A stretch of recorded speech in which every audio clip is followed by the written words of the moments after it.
ဂျပန်တရုတ်ဆောင်တဲ့အဆိုတော်တဦးဖြစ်တဲ့မီဇူကီအီတာဂါဂီရဲ့ဘဝခရီးဟာအစပိုင်းမှာတောက်ပခဲ့ပေမဲ့ရုတ်တရက်အဆုံးသတ်သွားခဲ့ရပါတယ်။သူဟာ2000ပြည့်နှစ်အောက်တိုဘာလ25ရက်နေ့မှာမွေးဖွားခဲ့ပြီး2025ခုနှစ်ဖေဖော်ဝါရီလခန့်မှာတော့ဘဝတစ်ပါးသို့ကူးပြောင်းသွားခဲ့ပါတယ်။သူ့ရဲ့ဘဝနောက်ဆုံးကာလတွေမှာဘလို့အခက်အခဲတွေနဲ့ကြုံတွေ့ခဲ့ရလဲဆိုတာမိတ်ဆွေတို့သိချင်ကြမှာပါ။အသက်10နှစ်အရွယ်မှာရှီဘူယာရဲ့ဟာချီကိုရုပ်ထုရှိမှာ Stardust Promotion ကနေသူ့ကိုရှာဖွေတွေ့ရှိခဲ့ပါတယ်။နောက်တစ်နှစ်အသက်17နှစ်မှာတော့ EBIDAN အဖွဲ့ဝင်ဖြစ်လာခဲ့ပြီး Fuji Fabric ရဲ့တေးဂီတဗီဒီယိုမှာပွဲဥထွက်ခဲ့ပါတယ်။2014ကနေ2020ပြည့်နှစ်အထိ Milk Boy Band အဖွဲ့မှာပါဝင်ခဲ့ပြီးဇာတ်ကားတွေနဲ့ TV ဒရာမာတွေမှာလည်းပါဝင်သရုပ်ဆောင်ခဲ့ပါတယ်။2014မှာ Milk အဖွဲ့ဝင်အဖြစ်ကြီးညာခံရပြီးနောက်တောက်ပတဲ့အနာဂတ်ကိုပိုင်ဆိုင်ခဲ့ပါတယ်။ဒါပေမဲ့2024ခုနှစ်မတ်လ9ရက်နေ့မှာ Stardust Promotion ကနေသူ့ရဲ့ပရိသတ်ကလပ်နဲ့လူမှုကွန်ရက်အကောင့်တွေကိုပိတ်သိမ်းခဲ့တယ်လို့ကြေညာခဲ့ပါတယ်။ဒီလိုကြေညာလိုက်ချိန်မှာတော့ပရိသတ်တီကြားမှာအံ့ဩမှုတွေဖြစ်ပေါ်ခဲ့ပါတယ်။2024ခုနှစ်နိုဝင်ဘာလ29ရက်နေ့မှာ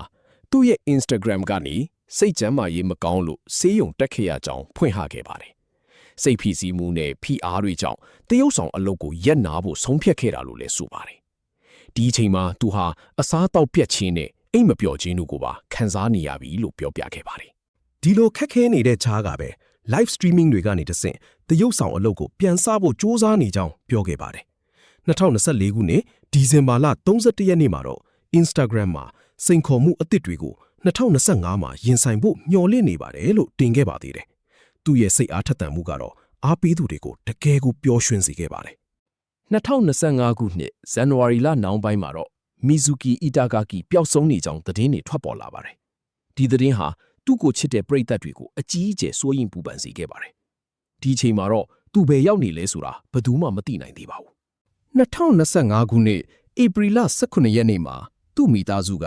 Instagram ကနေကြေညာချက်တစ်စောင်တင်ခဲ့ပါတယ်။ရဲတပ်ဖွဲ့ကနေသူ့ကိုတိုကျိုမှာတည်ဆုံးလျက်သားတွေ့ရှိခဲ့ကြောင်းအကြောင်းကြားလာတာဖြစ်ပါတယ်။ဒီသတင်းဟာပရိသတ်အားလုံးကိုအံ့အားသင့်ဝမ်းနည်းစေခဲ့ပါတယ်။သူ့မိသားစုရဲ့ပြောကြားချက်အရ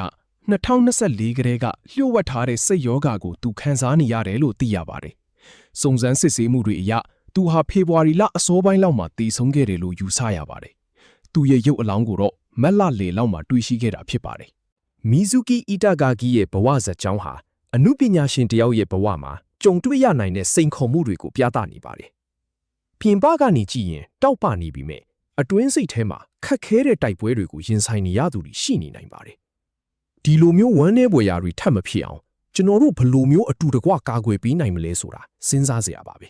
။ဒီလိုအကြောင်းအရာတွေကိုနားလည်ခြင်းဟာကျွန်တော်တို့ပတ်ဝန်းကျင်ကလူတွေကိုပုံမစာနာတတ်လာအောင်ကူညီပေးနိုင်ပါတယ်